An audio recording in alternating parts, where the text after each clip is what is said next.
तस्मिन् नित्याज्ञा परमेश्वरी नाशुभा वर्तते तस्मिन् नित्याज्ञा परमेश्वरी नाशुभा वर्तते तस्मिन् नित्याज्ञा परमेश्वरी सर्वे सुखिनः सन्तु सर्वे सन्तु निरामयाः सर्वे भद्राणि पश्यन्तु मा कश्चित् दुःखमाप्नुयात्। ॐ तत्सत् ब्रह्मार्पणमस्तु। आत्मरूप गणेशु केलिया स्मरण तेणे सकळ विद्यांचे अधिकरण तेची वंदू श्रीचरण श्री गुरुचे देहे कुंडलिनी जगदंबा जे चैतन्य चक्रवर्तीची शोभा जिया विश्वाभुजाची या गोबा सावली नमो ज्ञानेश्वरा नमो ज्ञानेश्वरा नमो ज्ञानेश्वरा नमो ज्ञानेश्वरा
आपल्या गुरु महिमा संगीत निरूपण आजचा कार्यक्रम आपण आता प्रार्थना यशस्वी निर्विघ्न अनुकूलतेत प्रार्थना आपण केली, भगवती मातेची केली, सद्गुरुनाथांची केली, महागणेश तत्वाची केली, आपले परमेष्ठी गुरु ज्ञानोबराय यांच्या परंपरेला वंदन केलं आणि आता आपण कार्यक्रमाकडे वळणार आहोत. आजचा दिवस सर्वांना काही सांगायची आवश्यकता नाही. गुरुपौर्णिमा म्हणजे आपल्या हिंदू धर्मशास्त्रामध्ये व्यास पौर्णिमा. व्यास हे जगद्गुरु आहेत, त्यांच्या नावाने ही पौर्णिमा ओळखली जाते. कारण की गुरुतत्व हे अनादी आहे. गुरुतत्वाबद्दल बोलायचं झालं तर आता 11:30ला सुरुवात झाली तर 365 दिवस पण पुरणार नाही आपल्याला गुरुतत्वाबद्दल बोलायचं झाल्यास. परंतु सूर्याचा प्रकाश किती असला तरी निरंजनाला अधिकार आहे सूर्याला ओवाळण्याचा. तर ते निरंजनाचं काम आज आपण 1 ते 1.5 तासात करूया. सर्व साधकांच्या भावना माताजींच्या चरणी, सद्गुरु तत्वाच्या चरणी आपण पोहोचवणार आहोत या संगीत निरूपणामधून. संगीत निरूपणासाठी प्रथम ज्ञानोबा माऊलींची भावार्थ दीपिकेची ओवी आपण निरूपणाला घेतलेली आहे. ओवी सर्वश्रुत आहे, सर्व परिचित आहे. ज्ञानोबा माऊली सद्गुरु तत्वाचं वर्णन करताना म्हणतात, मनोनी जाणते गुरु भजीजे तेणे कृतकार्य होईजे जैसे मूल सिंचने सहजे शाखा पल्लव संतोषते. सर्वांना ओवी माहिती आहे. सद्गुरु तत्वाचं वर्णन करताना ज्ञानोबा माऊली सांगतात किंवा महत्त्व पटवून देताना ज्ञानोबा माऊली सांगतात, मनोनी जाणते गुरु भजीजे. जाणते लोक जे आहेत, जे सद्गुरु करतात, सद्गुरु करतात. जाणते लोक म्हणजे काय? ज्ञानोबा माऊलींच्या दृष्टीने ओवी पाहिजे आपल्याला, आपल्या दृष्टीने नाही पाहिजे ज्ञानेश्वरी. हा महत्त्वाचा फरक आहे की ज्ञानेश्वरी आपण आपल्या दृष्टीने पाहतो. माऊलींना अभिप्रेत असलेला अर्थ आपल्याला उमगला पाहिजे. आपलं काय माऊलीने एवढं ज्ञानाचं वैभव नाही, माऊलीने एवढा अधिकार नाही, पण मगाशी आपण सांगितल्याप्रमाणे की सूर्याला ओवाळण्याचा अधिकार निरंजनाला आहे. त्याप्रमाणे माऊलींना या ओवीत काय अभिप्रेत आहे हे आपल्याला आजच्या संगीत निरूपणामध्ये आपण पाहणार आहोत. निरूपणाला सुरुवात करण्यापूर्वी माझ्या समोर बसलेल्या प्रातस्मरणीय पूज्य परमपूज्य प्रेमल माताजी यांना वंदन करून परमहंस बाळकृष्णानंद स्वामी यांची समाधीस्थळ इथं आहे, जागृत समाधीस्थळ आहे. महाराजांना वंदन करून माझ्या डाव्या बाजूला बसलेले माननीय चंद्रकांतजी निगडे हे आपल्या परिचित आहेतच.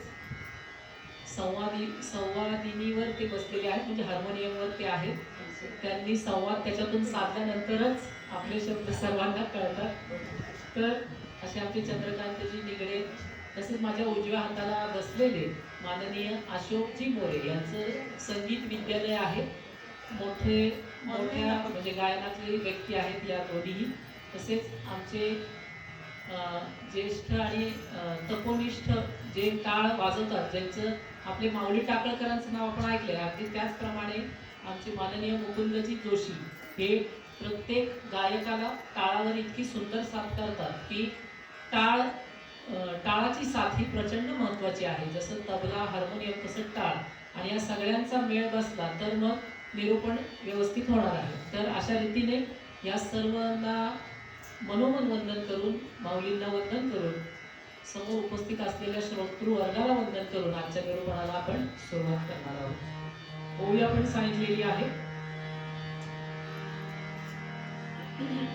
निरूपणाची सुरुवात ही महागणेश तत्वाच्या स्मरणाने होते, आणि म्हणून महागणेश तत्वाचं स्मरण म्हणून श्री महागणेशाच्या चरणी गीत सेवा ही अर्पण. जो त्रिगुणांची मूर्त जाहला, ओंकारी नटला, गजानन स्तविला मीन मिला, गजानन स्तविला मीन मिला. जो त्रिगुणांची मूर्त जाहला, ओंकारी नटला, गजानन स्तविला मीन मिला, गजानन स्तविला मीन मिला, गजानन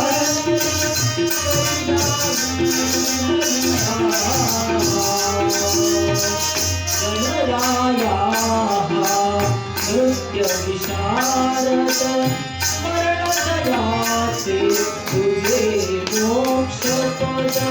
गणराया नृत्य विशारद स्मरण दयाचे तुझे मोक्षपद. गिरिजानंदन प्रसन्न होऊन, गिरिजानंदन प्रसन्न होऊन, भक्तगणा पावला, गजानन स्तविला मीन मिला, गजानन स्तविला मीन मिला, गजानन स्तविला मीन मिला. जो त्रिगुणांची मूर्त जाहला, जो त्रिगुणांची मूर्त जाहला, ओंकारी नटला, गजानन स्तविला मीन मिला, गजानन स्तविला मीन मिला, गजानन स्तविला मीन मिला.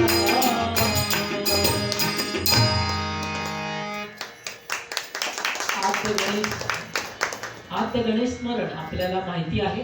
आपण आद्य गणेश जे सत्संगातून महागणेश शक्तीचं स्मरण करतो, त्याचा गजानन या शब्दाचा अर्थ थोडक्यात पाहून आपण पुढे जाऊया. गजानन ही 4 अक्षरं अशी आहेत की ती 4 वेदांचं सार काढलेलं आहे. 4 वेदांची नावं काय? अथर्ववेद, सामवेद, यजुर्वेद, ऋग्वेद. तर ग म्हणजे ऋग मतलब शेवटचं अक्षर ग काढलं, ऋग्वेदातलं ग. नंतर यजुर्वेदातलं ज काढलं गजानन हा, आणि अथर्वण, अथर्व नाही अथर्वण वेद आहे त्याचं न काढला, आणि सामन वेद आहे त्याचा न काढला. या चारही वेदांची शेवटची 4 अक्षरं काढून जे नाव जपण्यासाठी दिलं ते गजानन हे नाव जपलं, किंवा श्री गजानन जय गजानन हा सिद्ध मंत्र आपण जपला तर खूप गोष्टी मार्गी लागतात आणि आध्यात्मिक बळ देखील साधकाला मिळतं, असं आपण मुद्गल पुराणामध्ये पाहिलं. जाता जाता गणेश तत्वाचं स्मरण करून आपण आता ओळीवर येणार आहोत. म्हणून जाण तेण गुरुबजीजे, तेणे कृतकार्य होईजे, जैसे मूळ सिंचने सहजे शाखा पल्लव संतोषते. त्यानंतर माऊली काय सांगताय, जाणते लोक सद्गुरू करतात. आता या ठिकाणी गुरु आणि सद्गुरू परत दोन हे आहेत, दोन गोष्टी आहेत, नाण्याच्या दोन बाजू. मला सांगा, लहानपणापासून आई आपल्याला चालायला शिकवते, आई आपली प्रथम गुरु आहे. बोट धरून इकडं चाल तिकडं चाल, इकडं पडू नको तिकडं पडू नको, व्यवस्थित राहा, ही सगळं शिक्षण आईकडून येतं. बुकेचं शिक्षण, खड्याचं शिक्षण, तर आई आपल्या आयुष्यातला प्रथम गुरु. नंतर शाळेमध्ये 1ली, 2री, 3री, 10वी पर्यंत प्रत्येक इयत्तेमध्ये वेगवेगळे गुरु भेटत जातात. नंतर कॉलेजमधले वेगळे गुरु, PhD पर्यंत असे आयुष्यात अनेक गुरु येतात. हे सर्व गुरु काय आहेत, हे आपलं पोट भरण्याची विद्या जे आपल्याला शिकवतात ते हे गुरु. माऊलींना अभिप्रेत असलेले सद्गुरु हे जाणते लोकांना ते सांगतायत, कारण की पुनरपि जननम पुनरपि मरणम पुनरपि जननी जठरे शयनम याच्यामधून सोडवणारा एकच असतो, तो म्हणजे सद्गुरु. आणि असे जाणते लोक सद्गुरूंना भजतात असं माऊली आपल्याला ओळीत सांगतात. जाणते लोक जे आहेत ते केवळ सद्गुरूंना भजतात किंवा सद्गुरूंची कृपा प्राप्त करून घेतात. का तर आपण प्रत्येक वेळी पाहतो, आपल्या सत्संगात पाहतो, माताजी प्रवचनात सांगतात की 84 लक्ष योनींचा प्रवास आपल्याला चुकवायचा असेल तर सद्गुरु तत्व हे अंगीकारलंच पाहिजे. तिथं कोणतंच हे चालत नाही, नो एक्सक्यूज. तुम्ही म्हणाल आम्ही गोंदवलेकर महाराजांच्या समाधीला माळ लावून ती घातली, गोंदवलेकर महाराज आमचे गुरु झाले, हे साफ चूक आहे. विठोबाच्या चरणी माळ लावली, गळ्यात घातली, विठ्ठल आमचे गुरु झाले, साफ चूक आहे. ज्ञानोबा माऊलींच्या समाधीकडे गेले आळंदीला, समाधीला माळ लावून गळ्यात घातली, माऊली गुरु झाले, हे चूक आहे. आपलं शास्त्र असं सांगतं, शास्त्रोक्त, वेदोक्त आणि पुराणोक्त हे असं सांगतं की सदेह सद्गुरू असेल तरच जीवनामध्ये तुम्हाला पुढच्या दिशा मिळतात. मला सांगा, नामदेव महाराजांशी प्रत्यक्ष परब्रह्म पांडुरंग बोलत होतं. पांडुरंग प्रत्यक्ष नैवेद्यासाठी घरी येत होते महाराज. पांडुरंग मूर्तीवरून हात सोडून खाली येऊन नैवेद्य खात होते. तर अशा महात्म्याला देखील सद्गुरु तत्व हे अंगीकारावं लागलं, नाहीतर असा महात्मा कच्चमडकं ठरला. आता आपल्याला त्या गोष्टीत मागच्या वेळ घालायचं नाही, सर्वांना माहिती आहे. तर हे का ठरलं, सद्गुरु तत्व जीवनामध्ये ज्यांनी अंगीकारलं नाही त्यांचा जीवन मार्गी लागलेलं नाही. हे आपल्याला संत परंपरा, ऋषी परंपरा म्हणजे उत्तर मीमांसा तेच सांगते, पूर्व मीमांसा ही हेच सांगते. आपल्या पुराणांमध्ये बघा किंवा वेदांमध्ये बघा, प्रत्येक ज्ञान हे मार्गदर्शक तत्वाकडूनच ग्रहण केलं जातं. श्री विवेक महाराज की जय. श्री विवेक महाराज की जय. प्रत्येक ज्ञान हे मार्गदर्शक तत्वाकडूनच ग्रहण केलं जातं. आणि पोट भरू विद्या म्हणजे मगाशी आपण जे पाहिल्या, पोट भरू विद्या म्हणजे ठीक आहे, म्हणजे व्यवहारात आपल्याला प्रत्येक विद्येचा उपयोग असतोच. म्हणजे कॉमर्स असो, सायन्स असो, वेगवेगळे स्ट्रीम आहेत, तर त्यांचे आपल्याला जीवन शिक्षणासाठी अत्यंत उपयोग आहे. त्याचा आपण आदर राखूनच बोलत आहोत. कारण एक पॉइंट तुम्हाला सांगतो की सद्गुरू आणि गुरु हा विषय आपला चालला की पोट भरू विद्या ही नश्वर देहाला पालन पोषणाची विद्या आहे. तर ह्या नश्वर देहाच्या विद्येचे मार्गदर्शक आपल्याला त्याच्यासाठी किती खस्ता खावे लागतात मला सांगा. एखादा कारचं शिक्षण घ्यायचंय तर ड्रायव्हिंग स्कूल लावावं लागतं, एखाद्याला इंजिनियर व्हायचंय त्याला इंजिनिअरिंगसाठी कॅप राऊंड आहेत, बऱ्याच गोष्टी कराव्या लागतात. कॉमर्सला जायचंय, CA व्हायचंय, ते CAचे क्लास लावावे लागतात. डॉक्टर व्हायचे, नीटची एक्झाम द्यावी लागते. आता नीटच्या एक्झामकडे जास्त जाऊ नये, आता खूप नाजूक विषय झाला, ठीक आहे. नीटची एक्झाम द्यावी लागते, CET द्यावी लागते, JEE द्यावी लागते, बरेच प्रकार आहेत. प्रत्येक स्ट्रीमच्या वेगवेगळ्या कॉम्पिटिटिव्ह एक्झाम ठेवले, एंट्रन्स एक्झाम ठेवलेल्या आहेत. तर हे पोटभरू विद्येच्या ज्ञानासाठी एवढा खटाटोप आहे, एवढी उठाठेव आहे.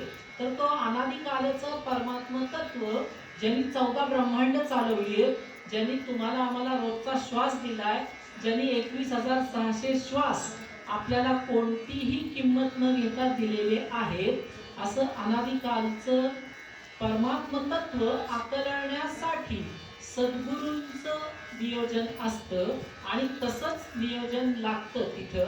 त्याच्यामुळं नामदेव महाराजांच्या शब्दात सांगायचं झाल्यास, सद्गुरु नायके पूर्ण कृपा केली, सद्गुरु नायके पूर्ण कृपा केली, सद्गुरु नायके पूर्ण कृपा केली, निज वस्तु दाविली माझी, निज वस्तु दाविली माझी.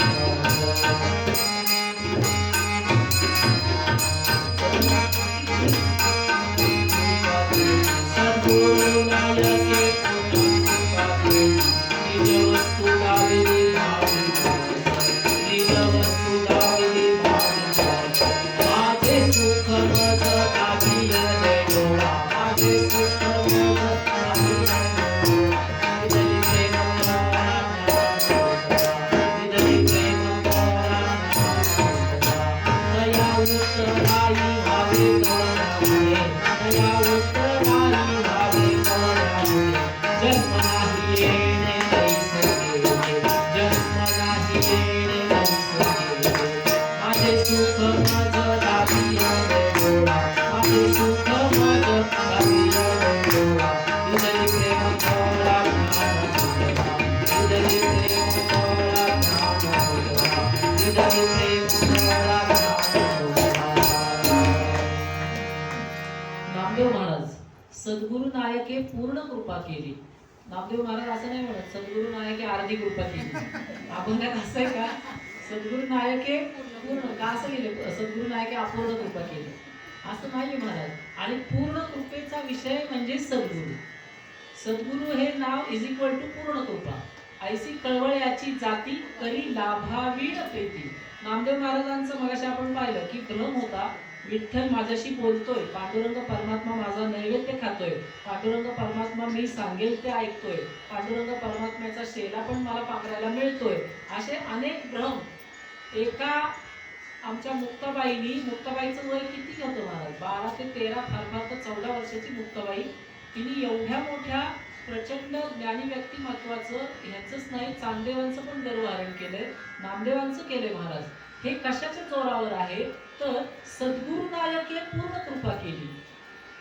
शेवटी नामदेव महाराज या अभंगात म्हणतात, चरण राहिलेला आहे ते अभंग आपण चालीत म्हणाले.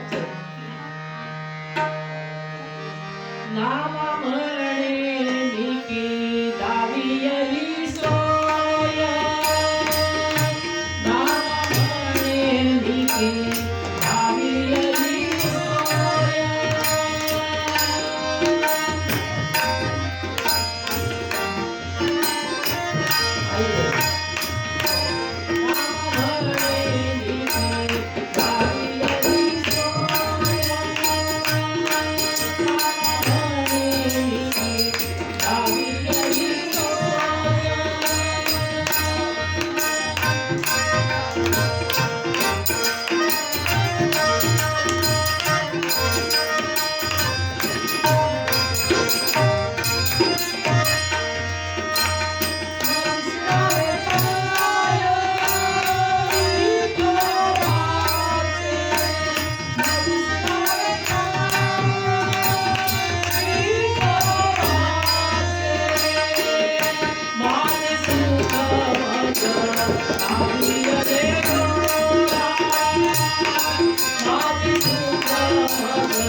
माझे सुख माझं